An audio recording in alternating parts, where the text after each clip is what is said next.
Hola, feliz día.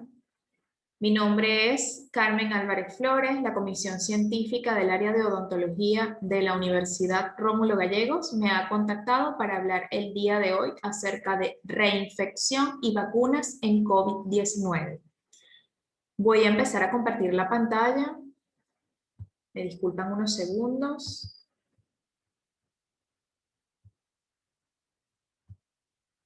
Primero debo agradecer al rector, al doctor José Luis Berraderán Núñez, al vicerrector académico Severiano Rodríguez, a la doctora Yarubi Malaspina, decano del área de odontología, y a la doctora Yané Aguilar como directora del área de odontología, no sin mencionar a la comisión científica del área de odontología, que fue inicialmente quien me contactó para el día de hoy. Muy bien. Vamos a tratar un tema que está bastante en boga, es muy controversial y del cual vamos a aprender muchísimo el día de hoy. Tenemos que la reinfección por COVID-19, el primer caso estuvo descrito en la revista The Lancet y el investigador principal, que fue Tillett, sus colaboradores describieron el primer caso confirmado en Estados Unidos. Es un poco inusual en este momento conversar de esto porque este paciente en particular era un hombre de 25 años de Nevada que no tenía ningún trastorno inmunitario conocido, pero que tuvo una infección inicial por SARS-CoV-2 en abril del 2020 y posteriormente volvió a salir positivo. Del primer evento al segundo evento podemos ver que había en la secuenciación del genoma de ambos virus en este caso, pues había una diferencia significativa, por lo cual entonces se confirma que fue una reinfección. Aquí podemos ver la cronología del caso, a principios, más o menos para el 25 de marzo, disculpen, están los síntomas iniciales. Para el 18 de abril sale el paciente positivo por PCR de transcriptasa inversa o reversa y la resolución de sus síntomas están cerca del 27 de abril. Tuvo el 26 de mayo una PCR negativa para SARS-CoV-2. Inicialmente comienzan los síntomas de nuevo para el 28 de mayo y se confirma por PCR el 5 de junio y se positivizan los anticuerpos tanto IgM como IgG para el 6 de junio. En este mapeo vamos a ver cómo las diferencias de las muestras A y B frente al genoma. En la primera estructura vamos a ver la referencia genómica del virus, donde hay proteínas estructurales como ORF1A, ORF1B y la proteína S, que es fundamentalmente la que más estudios ha tenido con respecto al coronavirus. Y vamos a ver en las últimas dos líneas la variante A y la variante B, cómo hay diferencias entre una y otra. Esto es lo que permite que comencemos a hablar en el mundo de casos de reinfección. En Venezuela he tenido varios casos, pero lastimosamente aquí es un poco más difícil hacer la secuencia genómica y demostrarlo académicamente como se debe. Por eso uso literaturas internacionales. Otros casos de reinfección fueron descritos por Iwasaki en este estudio, donde él mencionó 4 pacientes igualmente que se confirmó una primera infección y luego se confirmó la segunda infección, y de todos ellos llamaba mucho la atención en este momento que algunos cursaron con una enfermedad un poco más fuerte e incluso con hospitalización. Entonces se comenzó a hablar para esta fecha de octubre del 2020 que la reinfección podía ser mucho más severa en algunos casos que la primera infección. Para dar un concepto general, según la CDC, la reinfección en términos generales significa que una persona se ha infectado una vez, se recuperó y más adelante se volvió a infectar.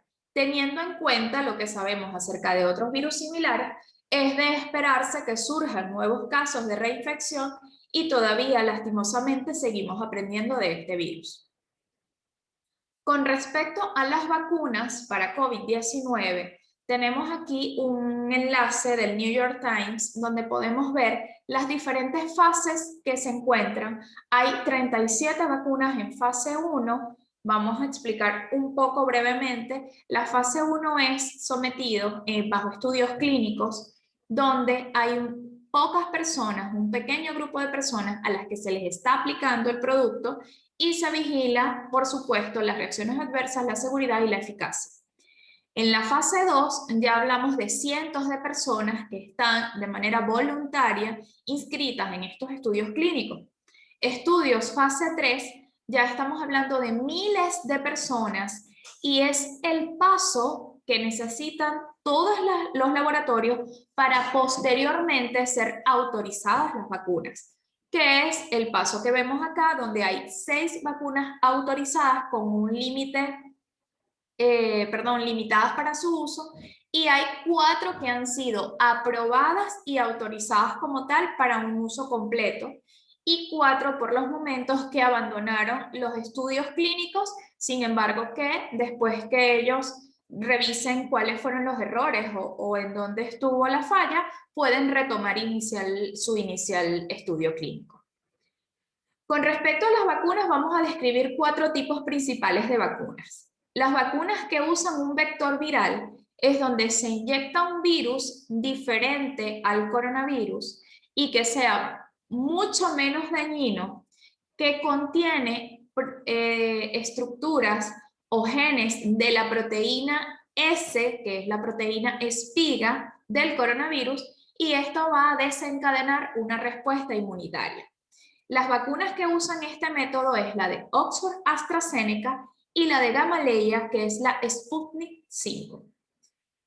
Las vacunas ARN o ADN, estas vacunas han traído una cantidad enorme de desinformación porque se inyecta parte del código genético del virus en el cuerpo, pero para que produzca la proteína dentro del cuerpo y se genere una respuesta inmunitaria. De ninguna manera se está cambiando el ADN ni tampoco se está induciendo a que la persona tenga un nuevo ADN. Es importante dejar eso claro. Las vacunas que usan este método está la de Pfizer con BioNTech y Moderna. Tenemos las de virus desactivados, que estas son más conocidas, las hemos usado antes, se inyectan en el cuerpo una versión debilitada o deshabilitada del virus, y el método tradicional de vacunación que ya conocemos, las vacunas que lo están usando es la de Sinovac, que es la CoronaVac, Sinopharm y Varan Biotech Covaxin. Muchas de ellas todavía tienen un uso limitado. En base a proteínas se inyectan solo los componentes de un virus que estimulen mejor una respuesta inmunológica, y dentro de las vacunas que lo usan está la de Novavax y la de Sanofi. Con respecto a las principales vacunas que tenemos para COVID, aquí en este cuadro podemos ver cuáles están entre fase 2 y fase 3. Son muchísimas las que están adelantadas. Hay que hacer un pequeño paréntesis y recordar que hay muchísimo miedo, hay muchos grupos antivacunas, pero recordemos que una de las mejores herramientas que tenemos aún en este momento para evitar la muerte por enfermedades transmisibles son las vacunas. Esto es un hecho y esto de verdad nunca nos había tocado vivirlo tan de cerca, pero ahora que lo estamos viviendo podemos ver cómo se desarrollan. Las vacunas que más han tenido miedo o más han causado miedo en la población han sido las de ARN mensajero, porque la gente cree que le van a cambiar su código genético o su ADN. Resulta que estas vacunas tienen amplios estudios, tienen más de 10, 15 años elaborándose con respecto a la inmunoterapia para el cáncer. Entonces, quizás la gente lo ve como algo nuevo, pero era algo que se venía gestando, no para coronavirus, pero que se venía gestando y que actualmente podemos, gracias a esos adelantos de la biología molecular, pues podemos tener esta herramienta en la mano. Tenemos dentro de las 4 primeras Pfizer con BioNTech, Moderna, Gamaleya y Oxford con AstraZeneca. Estas 4 van a ser las que más voy a mencionar durante el día de hoy, dado que las que siguen, por ejemplo, la CanSino, que es con un adenovirus 5, su uso está limitado solamente a China. Johnson Johnson está pidiendo la autorización para su uso, está con un vector de adenovirus 26. Está la del vector instituto, que es a base de proteínas, igual que la de Novavax. Sinopharm, Sinovac y Sinopharm Wuhan, todas son con virus inactivados y sus usos pues están limitados a los países que allí podemos ver. Y por último, la de Bharat Biotech es de virus inactivados y solamente para uso de emergencia y en India. Tenemos entonces como la de Pfizer, su nombre es BNT162B2. Inicialmente hubo 2, la 1 y la 2, pero la 2 demostró ser muchísimo más eficaz con respecto a la respuesta inmunológica. Es una vacuna con ARN mensajero, son 2 dosis con 21 días de diferencia y la administración es vía intramuscular a nivel del deltoides, del músculo deltoides. No contiene huevos, ni conservantes, ni látex. Con respecto a la seguridad y eficacia de esta vacuna, el New England Journal of Medicine nos expresa que se hizo en estudios controlados con placebo, se tomó como precisión la primera dosis y la segunda dosis, y la vacuna fue eficaz en un 95% aproximadamente, y esto fue lo que la ayudó a que obtuviera rápidamente la aprobación de la FDA. Acá podemos ver cómo los días, dependiendo de la dosis recibida, podemos ver cómo en azul está resaltado los pacientes con placebo y en rojo los pacientes que recibieron las 2 dosis de la vacuna. Y podemos ver cómo la curva con respecto a la incidencia acumulada de casos, la curva roja está totalmente aplanada. Esto fue mucho de las respuestas que se tuvieron de los pacientes y fue bastante favorecedora. Tenemos que la siguiente, que sería, cierto, los anticuerpos neutralizantes. Al final voy a mencionar cuáles son las variantes nuevas del virus SARS-CoV-2, porque a raíz de eso, pues hay algunas de estas variantes que me pueden inhibir la respuesta inmune del paciente si recibe una vacuna como esta. En el caso de Pfizer, se demostró en el desarrollo que hay altos títulos de anticuerpos de neutralizantes y que también provocaba una respuesta a nivel de las células TCD8, pero no estaba claro el efecto que tuvo la reducción de al menos 2/3 cuando se enfrentó al linaje B1351, que es uno de las últimas variantes del SARS-CoV-2 o mutaciones, por así decirlo. La vacuna de Moderna, por otra parte, es una vacuna de ARN mensajero igual, tiene 2 dosis, pero esta la amplían, son con 28 días de diferencia, la primera dosis de la segunda dosis. Igual el sitio de administración es el deltoides, el músculo deltoides, intramuscular sería la vía. Y no contiene huevos conservantes ni látex. Con respecto a esta vacuna, el New England Journal of Medicine también para el 4 de febrero se registró este estudio de eficacia y seguridad de esta vacuna, que es la mRNA 1273, y aquí podemos observar en este gráfico cómo la curva del placebo, que es la curva gris, y la curva de los pacientes que recibieron la vacuna mRNA 1273 es la azul claro. Podemos ver cómo con respecto a los casos acumulativos en este tiempo durante el estudio, vemos como la curva en gris, que fue la del placebo, aumenta y la curva de los pacientes que recibieron la vacuna se mantiene totalmente aplanada, con una vacuna con una eficacia del 95%, lo cual es excelente también, es muy buena, es muy eficaz y es segura.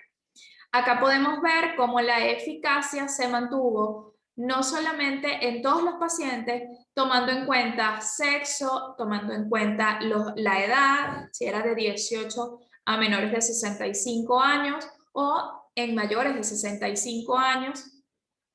El riesgo de padecer COVID severo disminuyó en el grupo que fue vacunado y esto le confiere una alta seguridad también a esta vacuna.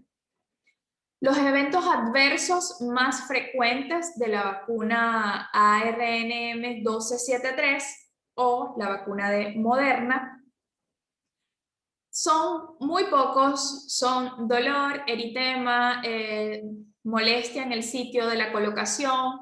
Muchos fueron leves, ninguno fue extraordinariamente, digamos que importante como para suspender el estudio. Sí, ciertamente las vacunas con ARN mensajero tuvieron un momento álgido en la actualidad. Fue cuando empezaron algunos efectos de tipo anafilácticos o anafilactoides por el uso de polietilenglicol en su composición. Este compuesto puede inducir una respuesta anafiláctica en algunos pacientes, entonces las sociedades de alergia, asma e inmunología, tanto la venezolana como las sociedades de alergia a nivel mundial, lo que han decidido es, y la norma que estamos siguiendo, nos dictaron pautas, es que los pacientes no tienen contraindicación de colocarse la vacuna si el paciente es alérgico, pero debemos vigilarlo de entre 30 minutos a 45 minutos el día de la colocación de la dosis.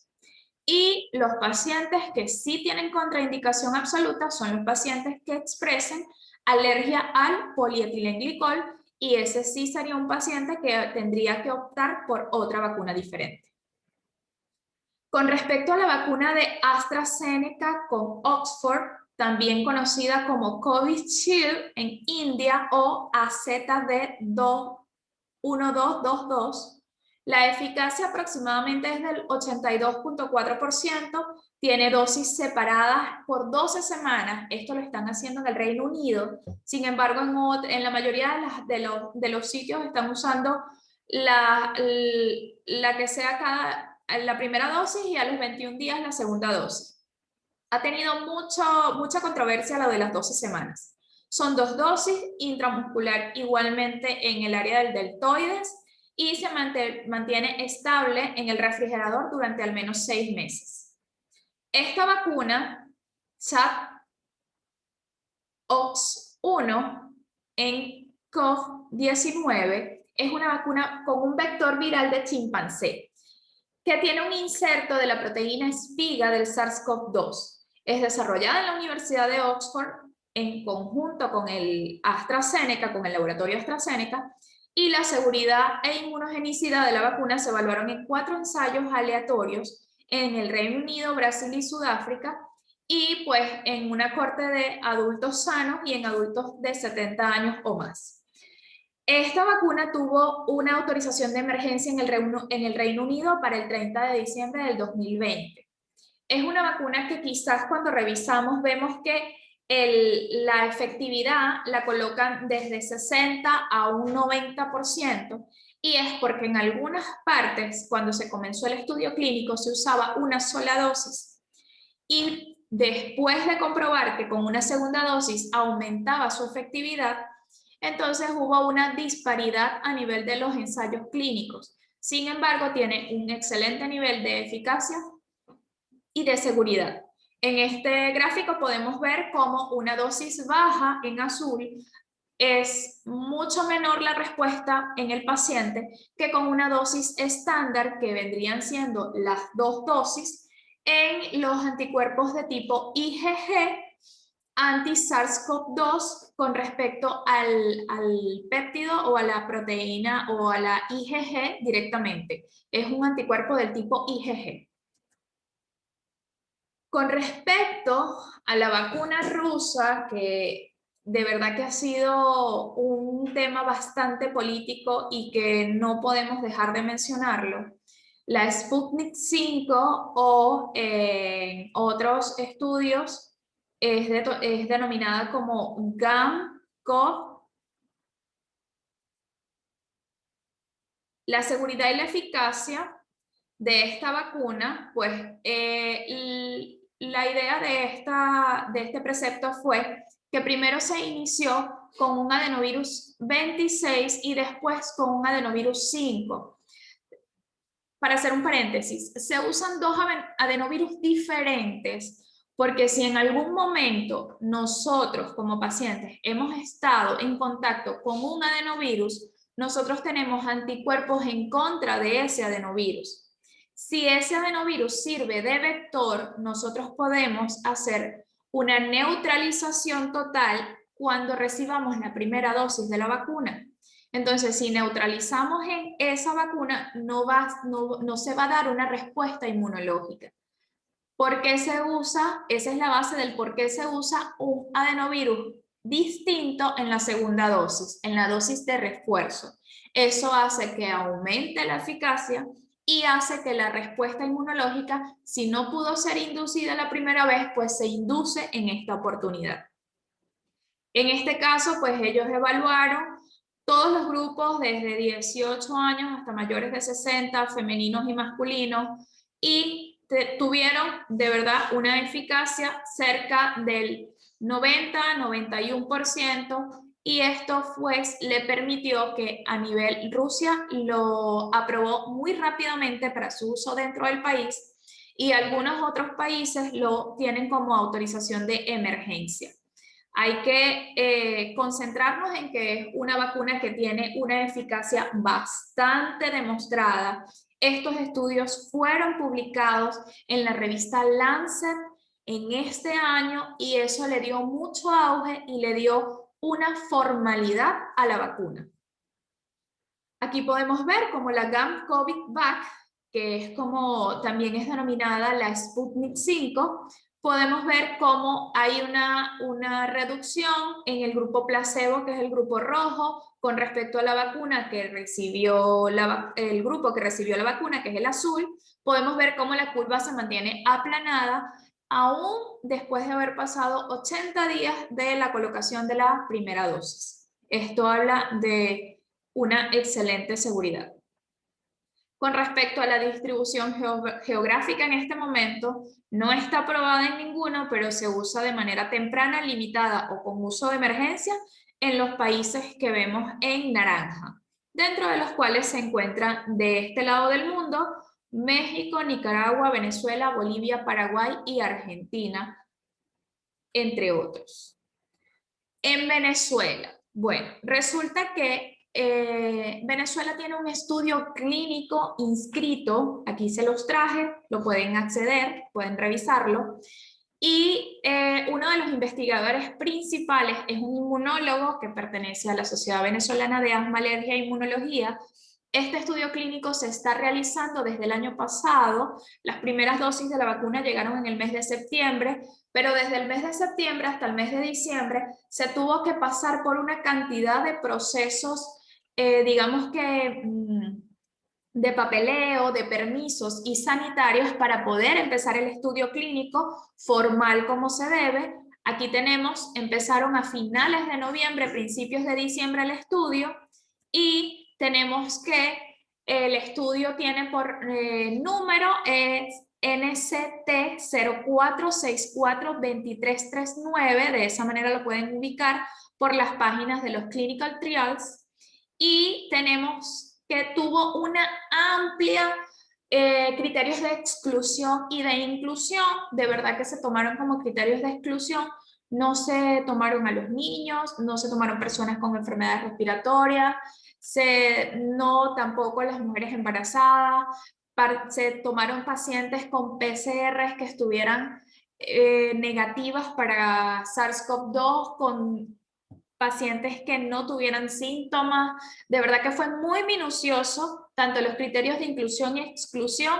Ha sido muy maravilloso contar con el apoyo del investigador principal, que es el doctor Alexis García Piñero, que es inmunólogo clínico y tiene más de 15 años de experiencia en nuestro país trabajando con vacunas, y esto nos permitió saber desde el primer momento cómo iba la evolución de la vacuna. El ensayo clínico todavía está en curso en Venezuela y pues se va a unir porque la población que hemos usado acá en el país ha sido muy poca, pero esa data se va a unir para ser reflejada en estudios mayores que realiza Rusia en otros países donde los voluntarios pues son muchísimo mayor en número.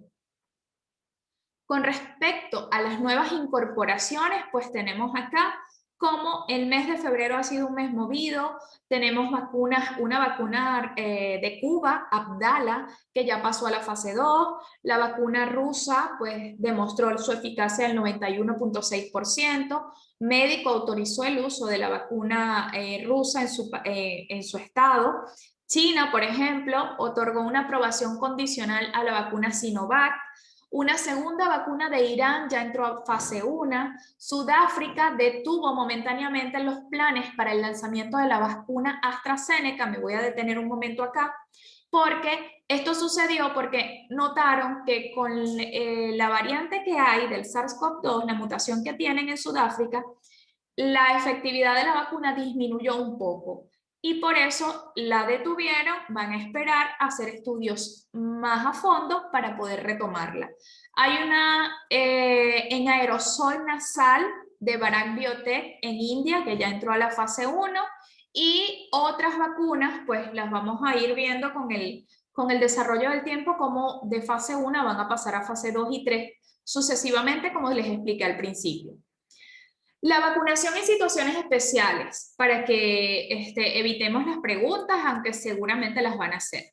Para niños, solamente Oxford y AstraZeneca están haciendo estudios en niños mayores de 6 años. Todo está todavía en sus inicios. Y según todas las revisiones que hice, las embarazadas tienen una especial consideración porque son grupos de alto riesgo. Son pacientes que se pueden complicar y que van a requerir pues, cuidados especiales, unidades de UCI, y esto en realidad, si nos vamos al detalle de las vacunas que son de virus inactivados, con proteínas, con ARN mensajero, con vectores virales, pues no tienen contraindicación absoluta en el embarazo. De hecho, más de 20.000 embarazadas en Estados Unidos han sido vacunadas sin ninguna complicación. Entonces, la Academia Nacional de Medicina, de hecho, para el día 19 de febrero, hizo una mención especial sobre esto en el boletín número 7, en el que se expresa y se pide que se reconsidere a las embarazadas dentro de los grupos que deben recibir la vacuna, mucho más aquellas mujeres embarazadas que sean de la población de alto riesgo, es decir, personas trabajadoras de salud, enfermeras, doctoras, licenciadas, camareras, que estén en el área, porque, bueno, ya sabemos, son personas de alto riesgo. Con respecto a las variantes del virus SARS-CoV-2, rapidito, yo sé que esto es un poco largo. En el Reino Unido se descubre y se documenta la variante conocida como B117. Esta aporta una gran cantidad de mutaciones, sobre todo en la proteína S, y se ha detectado en todo el mundo, incluso en Estados Unidos. Esta variante puede estar asociada con un mayor riesgo de muerte en comparación con otras. La segunda variante descrita es la B1351, que se describió en Sudáfrica, independientemente de la mencionada anteriormente, y pues comparte algunas mutaciones con la B117, pero se han detectado casos fuera de Sudáfrica y esta variante se detectó en Estados Unidos aproximadamente a finales de enero del 2021.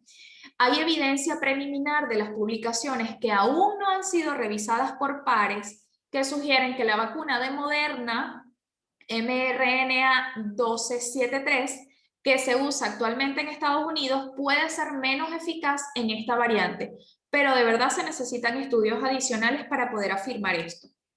Y por último, la variante P1 que surgió en Brasil por primera vez en enero de este año, unos viajeros de Brasil que llegaron a Japón.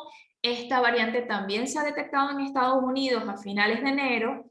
Esta tiene 17 mutaciones únicas, muchas de ellas en el sitio de unión del receptor de la proteína S, y de acuerdo a algunos artículos que no han sido revisados por pares todavía, también existe evidencia que sugiere que algunas de las mutaciones pueden afectar la capacidad de los anticuerpos para reconocer y neutralizar el virus. Pero de nuevo, los autores mencionan que se necesitan estudios adicionales. Ha sido un gran placer para mí estar con ustedes. Espero en este momento las preguntas para terminar de contestarlas. Muchísimas gracias.